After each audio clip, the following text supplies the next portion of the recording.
We will make a video presentation said by Mrs. Corsino. Do you have any idea how do we start? How and when? Nothing. OMG! I have an idea! Let's go to the library and find the book of the Unraveling the Past, and let's go back in time together.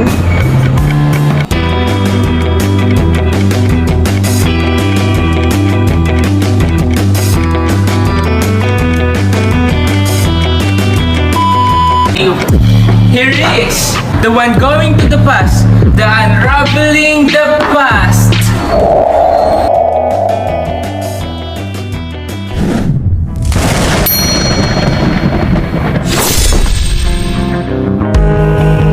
Near Asia and warm waters of the Pacific Ocean, group of islands called in the Philippine Islands. If you wanted to visit someone living in the Philippine Islands, you would probably go first to Manila, the biggest city in the Philippines. From Manila's harbor, you might walk along the busy streets into one of the city's modern shopping districts.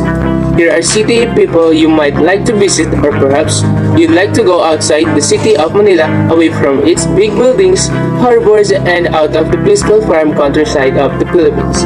Here one morning, you might find farm people you'd like to visit. People like this man on the water buffalo. If we could spend the day with him, what do you suppose he'll tell us about the Philippines?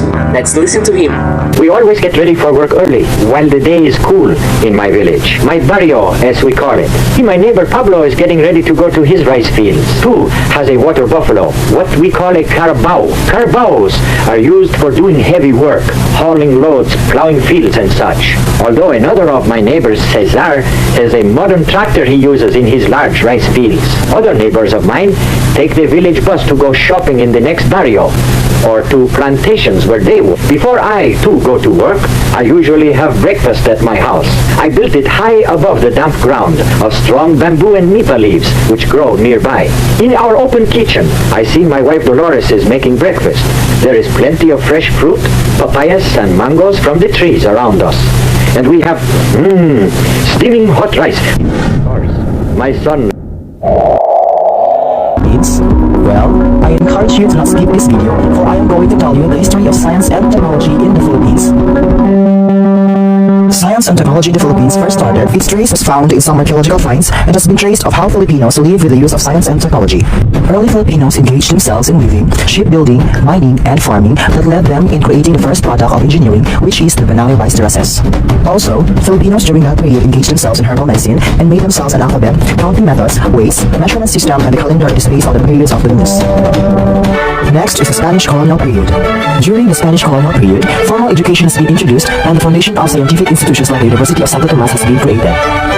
Spaniards made contributions in the field of engineering by constructing government establishments, churches, roads, bridges, and forts. Also, garment trade have accounted in the Philippine colonial economy due to the prospects of having big profits.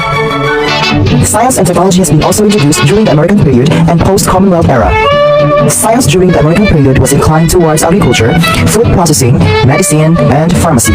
On July 1, 1901, the Philippine Commission established the Bureau of Government Laboratories, which was placed under the Department of Interior.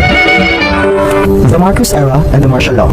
It was only during the Marcos presidency when science was given importance. In 1968, technology was recognized as a top reason in economic development, and Marcos gave extra funds to support projects in applied science and science education. He also allotted large amount of war damage funds to private universities to encourage people to courses that focuses on science and technology and research.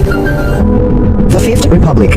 In this period, lots of organizations related to science and technology has been created in order to implement the science and technology. In 1986, during Corazon Aquino's presidency, the National Science and Technology Authority was replaced by the Department of Science and Technology, or the DOST.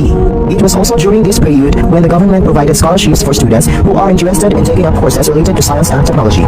During President Joseph Estrada's term, the internet age was pushed for the advancement of schools and industry. Then, it was under Gloria Macapagal Arroyo when science and technology reached its golden age. And during the presidency of Benigno Aquino, 4 scientists was given honor for giving contribution in the scientific field that geared towards the advancement of science and technology of the country. Science and technology capabilities are fundamental for social and economic progress in developing countries. The role that science and technology do has played in improving the life conditions across the globe. Thanks to science and technology for helping do our daily routines easier. Oh, really? I want this one. when the 21st century arrived in the Philippines.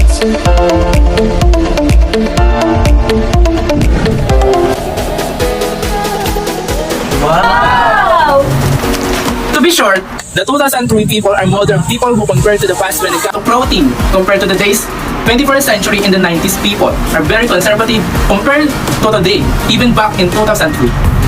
On the subject of politics during the time of Gloria Macapagal Arroyo in 2003, May 26, the Anti-Trafficking in Persons Act of 2003 is passed into law. The Philippines becomes one of the first Asian nations to pass anti-trafficking legislation. The environment in 2003, according to the World Bank, access to clean and adequate water remains an acute seasonal problem in urban and coastal areas in the Philippines. The National Capital Region, Metro Manila, Central Luzon, Southern Tagalog, and Central Visayas are the four urban critical regions in terms of water quality. The present Philippines Environment Monitor 2003 is the result of a joint exercise involving national agencies, academia, civil society, and researchers, and its information has been obtained from published and unpublished data. Reports of government agencies, universities, non-governmental organizations, individuals, and the bank and its international partners. In terms of education, according to the Department of Health, they added policies in 2003 to ensure equity in basic education. This department reiterates its policy that all public schools are strictly enjoined to admit all prospective Filipino pupil students, regardless of sex, creed, socioeconomic status, racial or ethnic origin, residency, political, and other affiliations. This policy is in line with the constitutional mandate to make education accessible to all, Article 14, Section 1 of the 1987 Philippine Constitution, and with the corollary provision of Section 3, Paragraph 2, Chapter 1 of National Law Number 232. Otherwise known as the Education Act of 1982, which maintains equality of access to education as well as the enjoyment of the benefit of education by all citizens. When it becomes equal entertainment or leisure according to Philippines Star Global. People love watching concerts like the famous singer Regine Velasquez. The Regine Velasquez Richard Gomez musical La Moulin Rouge to be filmed by Viva Films as its entry to the 2003 Metro Manila Film Festival will be a huge success and will be the toast of the December Film Fest. Arrival of science and technology in the Philippines in 2003. According to OECD, Science, Technology and Industry Scoreboard 2006 edition of the OECD provides a comprehensive pictures of countries' performance in the areas of the science, technology, globalization, and industry. New indicators address emerging policy issues such as international ability of the scientists, innovation of the measure by patient families, biotechnology, pneumatology, and new indicators of the performance economy, the role of multinational enterprise, productivity, firm turnover, and industrial performance. The last one is medicine according to the Philippines World Health Survey 2003. In the list, the medicines are classified into 8 categories, which correspond to certain disease and health conditions. Questions: to decide where to focus on the inventory of medicines and drugs section. This section is intended regard to medications. In response to the question are the medication or condition reported in the If the respondent reports taking medications for asthma and angina for instances, then use only asthma and angina medicine and drug list to code the shown drugs. If it is happened that medicine the respondent shown is not on these two lists, asthma and angina don't code this medicine under other. For each category, there are several classes of medicines that could be used in the treatment process. And that's all we are the group to Stay together as one.